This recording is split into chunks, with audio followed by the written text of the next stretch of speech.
Un calcio all'ingiustizia del lavoro minorile e ai danni provocati dall'alluvione del 2 novembre scorso. Lo daranno i protagonisti della partita del cuore in scena a Padova allo stadio Plebiscito sabato 27 novembre alle 15. In campo si contenderanno il risultato la nazionale calcio attori e una rappresentativa di amministratori comunali e provinciali del Padovano assieme a qualche vecchia gloria del calcio Padova. A lanciare la sfida Fairtrade Italia, che procurerà i palloni per la partita, rigorosamente certificati Fairtrade, ossia prodotti in aziende pakistane che non utilizzano la manodopera minorile, che rispettano le regole del lavoro e che investono i guadagni a favore della comunità locale.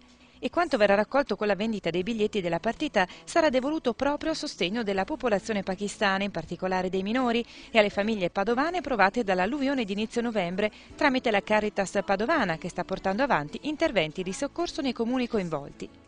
In particolare in Pakistan, dove vengono prodotti il 70% dei palloni in commercio nel nord del mondo, molti dei palloni sono costruiti sfruttando i bambini che, anziché andare a scuola, anziché giocare, sono impegnati nelle fabbriche. Fairtrade, la certificazione dell'eco e solidale, da anni certifica che invece alcuni palloni non vengono costruiti con i bambini e sabato si giocherà per aiutare a migliorare ancora di più questi progetti.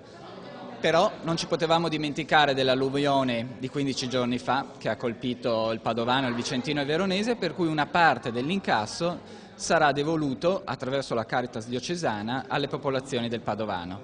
Un modo per tenere unite due forme di solidarietà. Coinvolte nell'iniziativa soprattutto le scolaresche della città, che se andranno alla partita numerose saranno premiate con un pallone equo e solidale per le loro scuole. Una partita che vedrà scendere in campo personaggi del calibro dell'attore Giorgio Pasotti o il calciatore Damiano Tommasi e per il Padovano il vicepresidente provinciale Roberto Marcato, piuttosto che Mirko Patron, sindaco di Saunara, Enrico Rinuncini, sindaco di Ponte San Nicolò, uno dei comuni alluvionati, e il parlamentare Alessandro Nacarato e naturalmente molti altri. I biglietti sono già disponibili ad offerta libera, ma si potranno acquistare anche il giorno della partita. Info www.fairtradeitalia.it.